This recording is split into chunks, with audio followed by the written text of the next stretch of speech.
Mesdames, Messieurs, bonjour. Très heureuse de vous retrouver pour cette édition matinale. Excellent réveil à vous tous. Activité d'abord du chef de l'État. Une délégation de la banque a été reçue hier après-midi par le président Boniaï. Le point des entretiens, c'est avec Edouard Dédébé. Financement du secteur privé au Bénin, mais également dans la sous-région. Nous avons pris cette opportunité, saisi l'opportunité pour féliciter le président pour sa nomination à la présidence de l'Union africaine. Nous avons porté notre discussion sur le rôle que la Société financière internationale, qui fait partie du groupe de la Banque mondiale et qui finance le secteur privé, le rôle que notre institution pourrait jouer au Bénin. Nous avons parlé avec lui du climat des affaires, plus particulièrement suite à notre rencontre avec le secteur privé. Nous avons évoqué la nécessité d'avoir un système judiciaire équitable et transparent pour que le secteur privé puisse évoluer et avoir une forte croissance. Nous avons également parlé de la nécessité d'avoir des infrastructures à un niveau qui permettrait d'attirer des opérateurs économiques sous-régionaux et internationaux.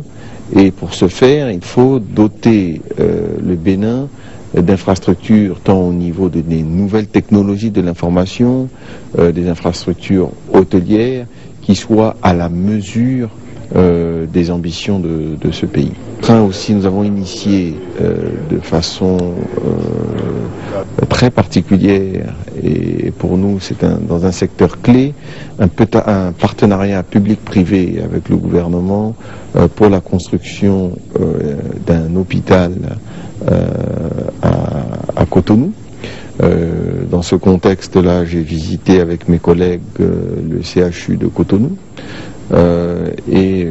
J'espère que nous allons réussir la mise en place de ce partenariat avec le gouvernement et le secteur privé afin de doter encore une fois le Bénin d'une capacité hospitalière qui permettrait aussi à des investisseurs potentiels qui veulent s'installer dans ce pays de se rendre compte que le Bénin se doter d'une capacité au niveau dans le secteur de la santé qui permette à des gens qui viendraient s'installer ici d'avoir les soins qui sont nécessaires.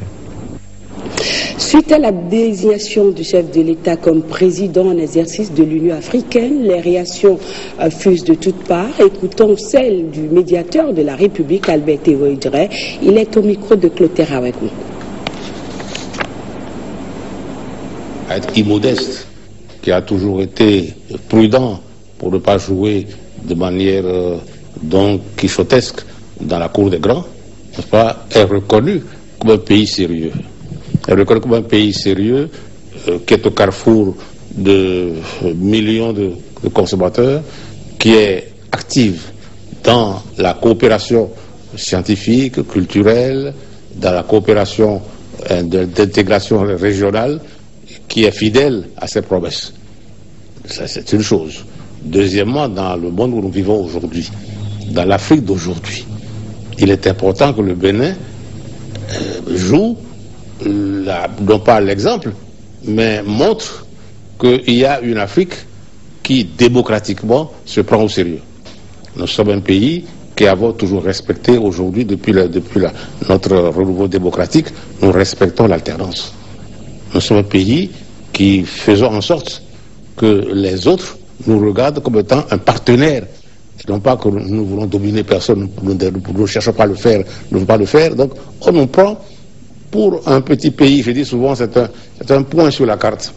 La seule ambition du Bénin, c'est de devenir un trait d'union, d'élargir le point jusqu'à ce qu'on nous reconnaisse comme trait d'union. Eh bien, aujourd'hui, le Bénin est reconnu par toute l'Afrique comme le trait d'union dans une Afrique en crise, dans un monde en crise. Eh bien, je suis persuadé que le président Boniaï, qui a su montrer aux Béninois qu'il est sérieux, qu'il respecte la Constitution, qu'il va tout faire pour que notre développement progresse, fera en sorte aussi que l'Union africaine retrouve son unité, retrouve la chance de l'intégration qu'elle porte. C'est important aujourd'hui dans le monde où tout le monde se cherche, au niveau de l'Europe, au niveau de l'Asie, au niveau des pays arabes, que l'Afrique donne un autre exemple que celui des chamailleries qui nous ont coûté d'avoir encore un peu de retard dans la désignation du président de la Commission. Nous sommes au carrefour d'une observation vigilante.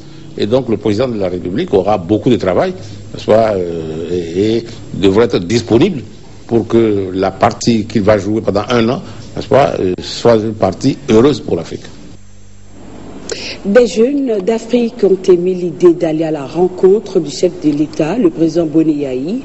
Et cette idée, mardi à l'aéroport Cardinal Gantin de Cotonou, c'est la confection des drapeaux de tous les pays de l'Union africaine. Volontiers, le député Félicien Chabi-Zakari a accepté de les parrainer. Écoutons leur porte-parole au micro de Wabi Boukari. Comme vous voyez les drapeaux qui flottent, l'Afrique, la jeunesse africaine, les jeunes du continent africain, nous sommes très heureux, très contents du choix du président Boni comme président de l'Union africaine. Nous espérons que son mandat sera un mandat d'espoir, un nouvel espoir pour les jeunes de tout le continent africain par rapport aux besoins de la paix, la stabilité, la fin des conflits sur le continent africain et surtout le problème de l'emploi. La jeunesse, c'est l'emploi, dont il a fait au niveau du Bénin son cheval de bataille. Nous croyons qu'il amènera cette vision et cette combativité au niveau à l'échelle du continent pour qu'il y ait, pendant son mandat, vraiment beaucoup de choses qui vont se réaliser et redonner l'espoir à l'Afrique, aux Africains et à la jeunesse africaine. Voilà pourquoi nous sommes venus lui dire félicitations.